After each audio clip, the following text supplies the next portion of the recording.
Welcome back to the round 50 challenge, and today, Gang Wars. Today we will be putting the Olympia to the test to finally decide which one is better, the M14 or the Olympia. Please make sure to comment your affiliations down in the comments section below, and let me know why I'm completely wrong whenever I come to my conclusion. And as always, we will be on the most underrated map in all of Black Ops 2, Town, where we will simply just go to the wall buy and pick it up, and use it for the rest of this challenge, which immediately starts with our first big problem, which is going to be points. Due to this thing being a shotgun, I'm not going to be able to do what the M14 does in just one shot or two shot to the body and then melee. So we're gonna have to be extra careful when setting up just in case, because I'm not gonna be able to get my perks as fast as I really want to. But hey, like any gang war, attrition is by far your best friend as long as you're able to have the stamina for it, which is something I absolutely do not have in any regard, so I had to buy Juggernog on round 5. But hey, at least I'm not the only one suffering from debilitating performance issues, so I had to buy double tap for the Olympia in between round 5 and 6. And to round off the optional perks that I want to buy, I'm gonna get stamina. And thankfully, I don't really have to even explain why. This is one of the very few weapons in Black Ops 2 that actually gets something other than just damage and increased ammo reserves once you pack-a-punch it. The reload speed seems to increase by something like 30-40% just for pack-a-punching the thing, so you really don't even need speed cola with this particular weapon. And as I say in all these videos, it also ruins the spawn, so don't even bother getting speed cola, it's not worth it. However, now it's time to talk about a pretty fatal flaw with the Olympia, and that's insta-kill rounds. Now you might be saying, how is that possible? It's a shotgun, you can just kill as many things as you want as long as it's in the general direction. Well, yes, you can. Problem, there's only 2 shots in the whole mag, and even with the increased reload speed, it really doesn't matter all that much, because if you miss that shot, or there's just more zombies than there are pellets, or the Pierce can handle, you gotta run away. You're not gonna be able to reload cancel this thing. I'm not sure why all of a sudden the reload animation works perfectly. You used to be able to reload cancel this thing like it was no one's business, but when it's pack-a-punched, you can't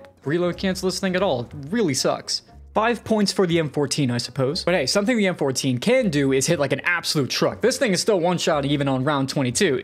Granted, it does have double tap and pack-a-punch, but still, not a lot of weapons can actually say that, so kudos to the Olympia for actually being able to do that. Honestly, in a way, I've kind of been enjoying this run more than I have the M14 just because of that one shot. Even though I know it's going to go away rapidly and become like a 10 shot near the end of the game, it's still pretty fun while I can have it, I won't lie. Not to mention the sound of this thing is just absolutely incredible.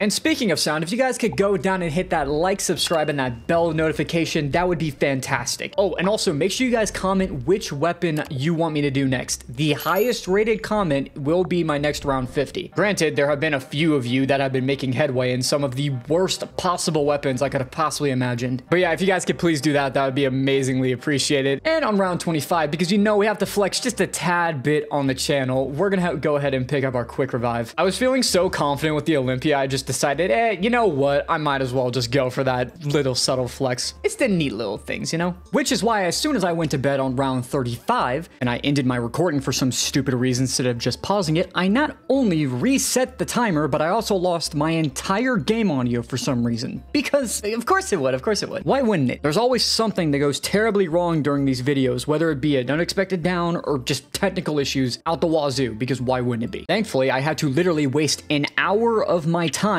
just to get the timer back to where I thought it was. So the timer's gonna be off by about 3-5 minutes for the rest of this video. Hopefully you all can accept that. Not to mention, imagine having to play an entire game of zombies without any game audio. That has definitely caused a few more downs, which will happen later in this game. I promise you that. And also just a ton of problems. And also this clip is gonna prove my point of insta-kills with this freaking gun, where it doesn't matter half the time. Because again, all you have are those 2 shots, and once you get trapped in a corner or you start killing too quickly, the zombies are just gonna pile on top of you, and you're not going to be able to shoot all of them at the same time. It's not possible. And then you're just going to have to do some stuff like this and clutch up. But hey, you know, I'm the clutch master. I did the SMR. There's a reason I was made for this stuff. But hey, even I'm not perfect, and we all are eventually going to take it down anyway, especially on a challenge like this. Which is why I did it in the stupidest way possible. When I clearly see zombies coming towards me, I still look behind to shoot, because my brain was turned off at this point. But since after we get all my perks, I might as well show you the order that I get all my perks back in, which is Stamina, Quick Revive, Juggernog, Double Tap. It's just the easiest to train, and it's the way that I found is the easiest, and I recommend you all do it as well if you're ever trying to do some stupid challenge like this. I don't recommend you do. Please don't do that to yourself. And let me add on to that list of reasons. Not even 25 minutes later, I end up taking the stupidest down you've ever seen. Run straight into it, dude. Go on, just run straight into the bench. That's definitely, you can phase through it. I believe you. You're an X-Men. You can do it. It seriously makes you wonder how I did anything even close to the SMR. That was 8 hours long. I'm not even 3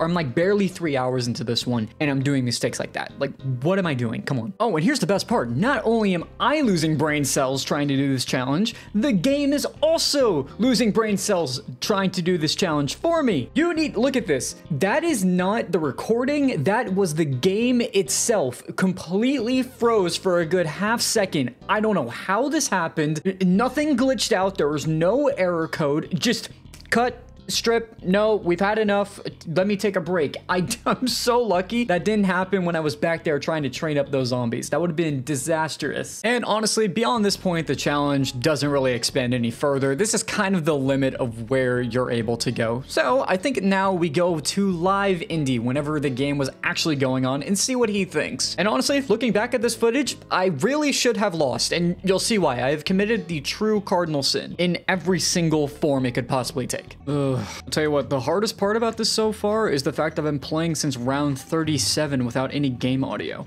I don't know if it's when I went to sleep and like I turned off my sound mixer, it just stopped giving me gameplay audio, but whenever I go on YouTube, I have audio just fine. I don't know why. It's just on Black Ops 2 for some reason. Whatever. It's not too big of a deal. Should hopefully only be like another, I don't know, 25 minutes, 30 minutes or so. We'll see how it goes. I need that Kendrick album, like right now. I could give a shit less about whatever anyone else was dropping. Unless it's John Bellion or Gene Dawson. Like, either way, I'll take some of that, please. I don't care that Eminem's coming out with another album. I don't care if Drake is going to come out with another album. I could give a fuck less about that Kid Diddler. I think I'm dubbing the Olympia the Hak-Tu gun. You know what? I deserve that. Nah, I deserve that. I think I really do deserve that for that joke. I wouldn't be surprised if I lose this challenge after saying that. I kind of deserve it. I'm not going to lie. Well, now that I have completed the round 50 challenge on the M14 and now the Olympia shotgun, I'm going to turn it back over to editing Code 6 and see what he believes is the better starting weapon. And of course, we have a final time of 3.5 hours. So, you know, stuff easy. First try too. Not bad. And of course, before I actually tell you which one I think is better, make sure you guys go ahead, like, subscribe, and make sure you please comment what you want the next round 50 video to be. It's going to depend entirely on what you guys like and comment. And as for which gang I will be joining, it is going to be... nah, fuck all of you. I'm actually RK5 game, you know, the better one.